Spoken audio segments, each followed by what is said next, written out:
Ayan mga boys, on duty na naman tayo. Ayan, dito sa barangay Santa Cruz, Lubao. Ang tawag po nila dito ay si Chulalam Ngungot mga boys.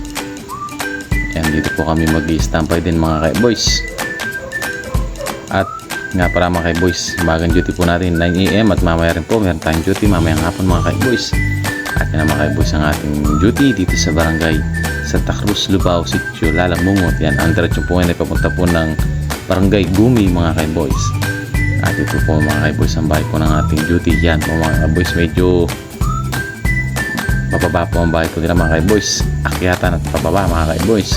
At yan na po mga boys, bumababa na po ang ating mga kasama. At ito po ang bahay po ng ating duty. At siya po yung maglilibing po mga boys dito sa Heavenly Homes po. Heavenly Homes po sa Barangay Santa Cruz, Lubao. At ito na po ang ating duty mga boys ng hapon. 1:30 PM po ang oras po ng ating libing ngayon mga boys. Ating duty, ito po ang aking gamit. At dito po ay mag-i-standby mga boys. Dito po sa Barangay Remedios, Lubao po ang ating duty ngayong hapon mga boys. Ito po, pababa na naman po at pakit na naman ng bahay po ng ating duty mga boys. Ayan po ang bahay po nila.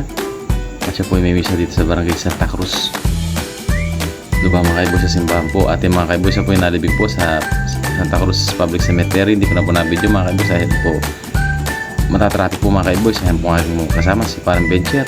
Bali tatlo po ang libing namin ng hapon mga boys. Kaya po dalawa lang po kami ni Parang Bencher ngayon kasi po nagkulang po kami dahil tatlo po yung libing namin ng hapon mga boys. At isa ng umaga, bali apat po. Maraming salamat po sa inyong panonood mga boys. Please like and follow my page at Boys Vlogs. Alright, takyan na natin.